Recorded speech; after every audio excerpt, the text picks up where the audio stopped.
Welcome back. March 8th marks International Women's Day. This year's theme will highlight the Beijing Declaration roadmap signed by close to 200 countries 20 years ago. Business executives and entrepreneurs will align themselves with women from around the world in the Global Mentoring Walk. The walk pairs together mentors with young professionals and aspiring leaders. Hema Valbal is a successful entrepreneur and mentor with local and international exposure. Earlier we spoke to her and we began by asking what they stand for. The Global Mentoring Walk is just that, in celebration of International Women's Day, and as such it's a global initiative happening in, I think, this year over 34 different countries. And what it simply is a platform for established women leaders to come together with emerging women leaders for a walk in the park. And as they walk, the established leader guides, mentors, talks the emerging women leader through various challenges, and it's essentially a platform to build a mentoring relationship. And it's all about the environment. So again, this happens around the world, and it's no longer your top CEOs and your junior graduates meeting in a corner office with your fancy suits and the invisible barriers. These are just women walking in their jeans and their t-shirts, and they're human beings. And through this conversation, the mentorship relationship is starting. And how has the emerging woman received this opportunity? So it's been fantastic. So the mentors, which are your established women leaders, are nominated or invited. The mentees, your emerging women leaders, are asked to apply. They fill in an application form and then they're selected. So we take on 60 mentees. And the response has been fantastic. I think the South African population, the women are thirsty for leadership opportunities, and that goes to show in the number of applications we received. And from those, we choose our mentees. So just definitely a need for it. If we are to justifiably celebrate women on March 8, we may as well look at the Beijing Pact 20 years ago, where about 200 countries signed to enhance and promote the rights and privileges of women. Yeah. Where are we 20 years to date? So I think we've definitely taken steps in the right direction. Having said that, there's still a long journey to be traveled, and there's a long way to go still, and a lot of work to be done. And I think that's where the power of the collective comes in. It's not, women empowerment and all these fancy words around it doesn't happen overnight. It's everything from your top women leaders to the women in rural villages to everything in between. How do we as a collective make sure that our rights as women are seen to, that we can fight it ourselves? Men are part of the conversation, and through various platforms, initiatives, the Beijing Pact, there's few people who are aware of that. The lady in the rural village whose rights are being, violated doesn't care about that. She just wants to know how does she move from day to day. And that's the real issues that we need to start I think the South African government can be counted among many that have successfully made the environment conducive for women to uplift themselves. But we still have women in rural villages whose psyche needs to change. Where do you come in as entrepreneurs from a senior level? And I think you mentioned a very important concept about the psyche needs to be changed, because it is a mindset thing. And until women, men, everybody, until a mindset shift happens in terms of what are the roles of women in society, what should a rural woman be doing, what is her right to become an entrepreneur, those narratives need to change. And mentorship is one conduit through which that happens. As entrepreneurs, it's about sharing our stories, about saying, these are the challenges I've faced, and if I've faced that and it was hard for me, how do I make that easier for you, the next generation? And not being a gatekeeper and saying, because I struggled, you must struggle. That's one way that we can start addressing these issues and making sure the reach is far and wide. If we touched on the issue of psyche, if you look at established women across the world who have made a success of what they stand for and their ventures, it would be necessary for the African developed woman in this particular case to say we need a Grand Slam approach, working as women cohesively. Is this the approach that women at ground level and at the top level have in achieving this? And I think it's a bit of yes and no, because we must be very clear that it's not copy and paste solutions. So yes, while we do look outwardly to what's happening with the top women leaders, whether it's from the West or the East, it's good to take the best lessons learned from there and see what's relevant in our context.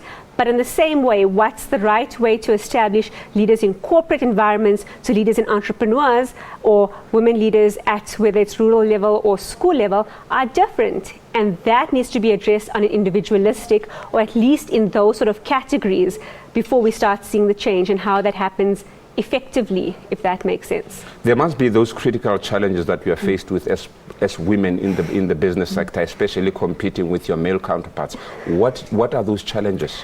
So there's challenges that exist on different levels. One, perhaps it's, as a woman, if you in the minority with many male counterparts, it's simple things like establishing your reputation. How do you gain credibility? But sometimes it's not just the challenges faced by other male counterparts. It's sometimes, and unfortunately, the challenges you face by your fellow women colleagues, and this is where we talk about the PhD, the pull her down syndrome, or what I said as women acting as gatekeepers. So as women, we need to also help each other and stop blaming men and saying they're the only part of the problem. And also look inwardly then as a third layer and saying, what are our internal barriers that are avoiding us from climbing, whether it's a corporate ladder or again starting our own business, or be it what it may. So it's a multifaceted approach in both barriers, but also where then the assistance and the efforts come from to help us climb. And what do you think are the most symptomatic barriers, if one may to ask so? So I think with women, and this is of course generalizing and stereotyping, but there's things like self-esteem issues, confidence in terms of what is my right to be there. And then if it's in the corporate environment, am I giving too much of myself to my job, and what's happening back at home? So with my role as a wife, my role as a daughter, my role as a mother, my role as all of these other things. And that can also be whether it's self-inflicted guilt, or society dictates that as a woman your role is X, Y, Z, and if you're and then not fulfilling how this, do you then elevate women from being a mother to being a business person per se? Isn't that a struggle for you? And how do you think this is affecting the achievements that women have made so far? Exactly, and this is why mentorship is key, right? When you see somebody else doing it, it's about role modeling. So if I, as a young leader, and if I see somebody, at 50 years old who in my mind has made it, they're a top CEO, plus they're a great mother, plus they have a strong marriage, plus they're doing all of these things, I want to emulate that. But until we have more women who are doing those things, and then more importantly, willing to share their stories and mentor the emerging generation, the more stories we have of that, the more we'll see it happening, and then it's almost this positive snowball effect that can start, rolling out better and faster. I want to talk about South Africa in this particular case. Do you think that the developed woman per se is doing enough to hold the one at the bottom of the pit to say, let's move together? Well, the question is, what is enough, right? How long is a piece of string? So I think there's always more that can be done. There's no doubt amazing women doing amazing things and helping, emerging women leaders. Having said that, there's always more that can be done. And whether it's initiatives like the Mentoring Walk, or there's various leadership events, associations, initiatives, and it's just asking ourselves, what can I do? It doesn't have to be on grand scale, but to enhance the life of one woman leader.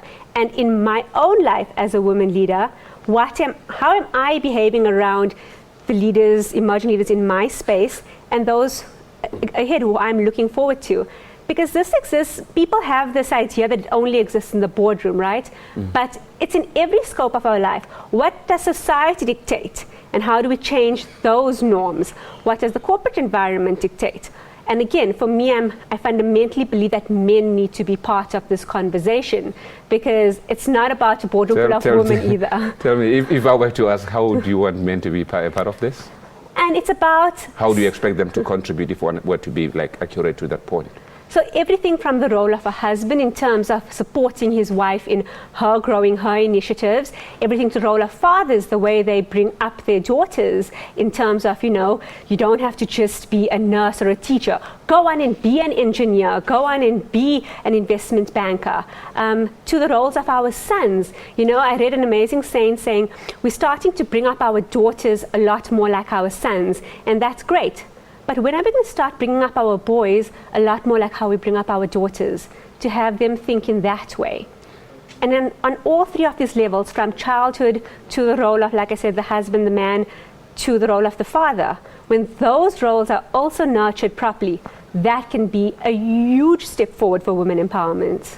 Where to after these celebrations, after March 8? How do women then get together to say we have to move forward?